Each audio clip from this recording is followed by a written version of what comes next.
At the University of Wisconsin-Whitewater, we're passionate about learning. Our talented faculty members blend teaching with research, creating hands-on learning experiences for students. Warhawk Pride thrives at UW-Whitewater, where student-athletes excel on the field and in the classroom, where diversity is celebrated. A tradition of excellence. Find your passion here.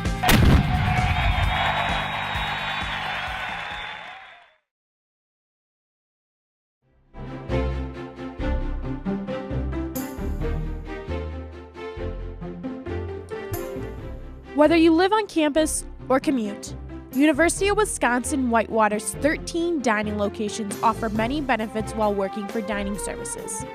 From meal prepping, catering events, to working alongside others, dining service is flexible with hours, customer focus, and offers management advancement. University of Wisconsin-Whitewater's dining services, where coworkers learn to work together in a friendly environment. To work for dining services, contact campus-dining.com/UWW or stop by one of the 13 locations to get your application today.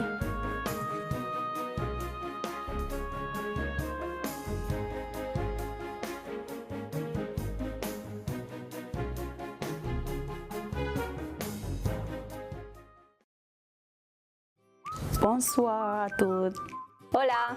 Hej, hur är läget? Marhaba. Ni hao.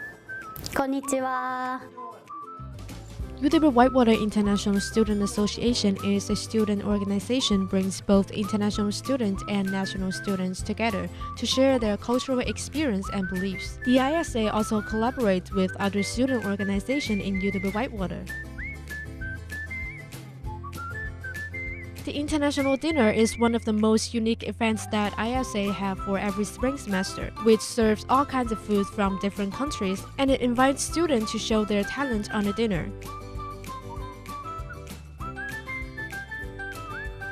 So what are you waiting for? Come join the ISA today. We are ISA.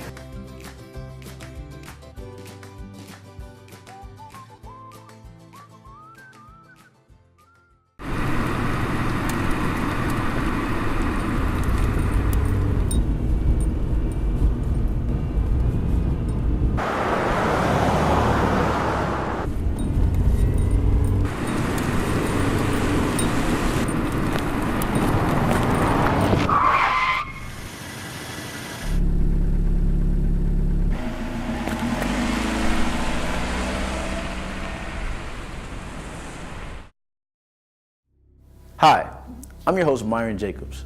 Welcome to Eerie Theories, the latest TV show to decipher popular conspiracies and that explores the mysteries of our world. On today's episode, we're going to be breaking down the 9/11 conspiracy. 9/11 was the most tragic event to take place on American soil.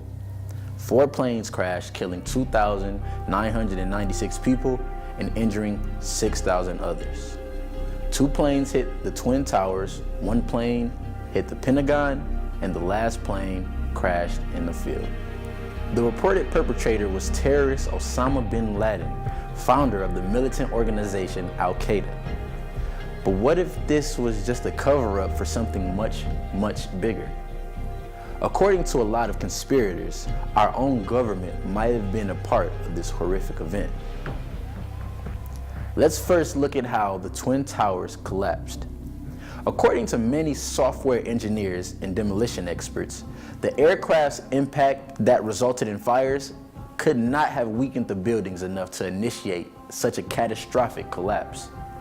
Also, the buildings would not have collapsed completely nor at the speeds that they did without additional energy involved to weaken their structures. So the theory is that the government and its insiders put thermite explosives in multiple parts of the building. This doesn't seem too far-fetched when you watch the videos of the event. The videos are also terrible quality, which makes it hard to fully see what's going on. But you can see that the planes didn't cause the buildings to completely collapse. It looks like there were huge explosions on the lower levels that finished both of the buildings off. 9/11 conspirator Neil Harrod claims that he has information to back this theory. He spent a year analyzing the dust that filled the Manhattan streets.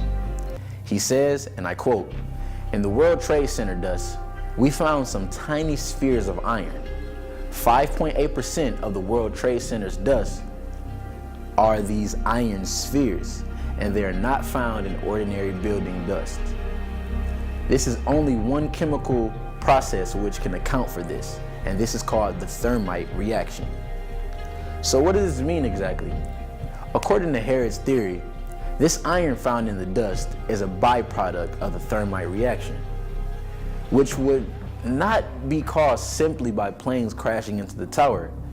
He thinks thermite devices created such high temperatures that the steel structure of the towers melted. This caused the towers to collapse the way that they did. The question is, why would the government supposedly do all of this? The answer is because Iraq had a vital resource that the US wanted: oil. The theories state that the government either did the attack or knew about it and chose to not stop it. This will give the government a legitimate reason to wage war, also helping their ally New England, who also invaded Iraq around the same time. Bush also told the public that they were trying to get rid of Iraq's weapons of mass destruction, but it turns out they never had any. After the long war, citizens wonder why we spent so much tax dollars on a war that they didn't really make sense of. Years later, we're still kind of confused. There were a few other details about 9/11 that raised a little suspicion. Larry A. Silverstein signs a $3.2 billion 99-year lease on the World Trade Center with an insurance plan of $3.5 billion that also covers terrorism. Now, this doesn't sound too bad, right? But once you notice that this happened 6 weeks before 9/11, it starts to look even more like a setup.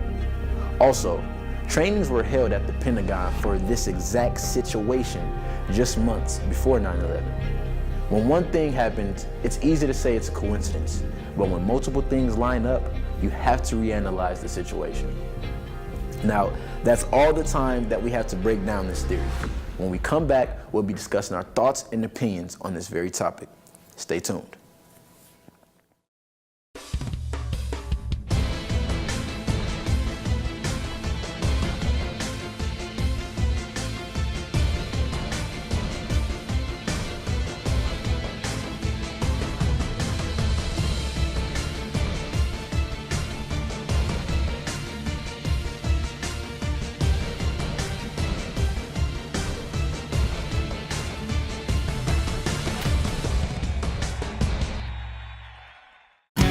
Tech Crew is a position at the University Center that we have that employs students as workers to provide AV support for various events. Conferences, camps, orientations, entertainment events such as magicians, comedians, bands, and a wide variety of various things that the University Center hosts. Tech Crew is a great place for people who are interested in lighting and sound to really get hands-on experience and to learn and to grow, and just to be surrounded by great people who also want to learn. It is that atmosphere. It's fun, it's entertaining, you learn a lot. I've been here for a long time and I've learned a lot about various different types of people, different types of events. I've met a lot of connections that will help me later in life, and it's just fun to be around and do what you like to do in a setting where you can learn too. Sign up for Tech Crew today.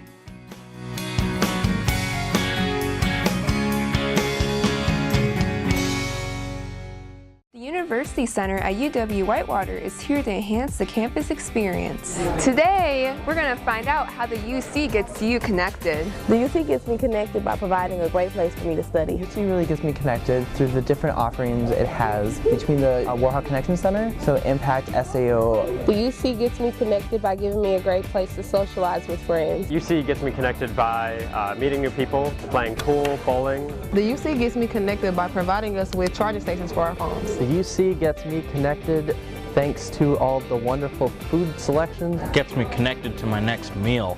I come to the UC to meet with Spanish Irish Club. I come to the UC because it's a great place to study. I come to the UC to get some homework done. My fraternity is always sitting here and they help me and support me to make sure my grades are as high as they can be. I come to the UC to meet with student orgs. Remember, Warhawks, UC is here to get you connected.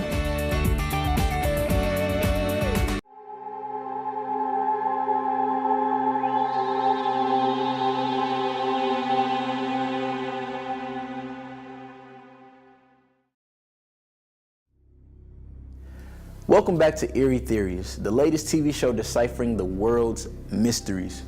We just broke down the 9/11 theories. Now let's discuss some of our thoughts and opinions about this topic. Now I won't make ridiculous claims saying that the US for sure has something to do with 9/11. There were way too many innocent Americans and heroes that died that day. But 9/11 doesn't make enough sense for me to brush it off as just a terrorist attack. I personally feel that President Bush needed a reason to invade Iraq. I say this because it wasn't the first time the US waged war on Iraq for seemingly unknown reasons. I feel that both Gulf Wars were solely to try and take Iraq's oil.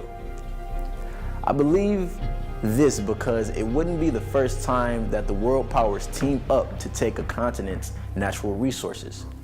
In World War I, a big reason for the war was Africa's natural resources of gold and diamonds. I don't feel that the US would ever declare war if they got nothing from it. I think we need to analyze more footage and we need to pay more attention to events leading up to 9/11. And we should probably try and figure out Al-Qaeda's side of the story. This is all the time that we have for today. Thank you so much for watching. Tune in next time to discover more Eerie Theories.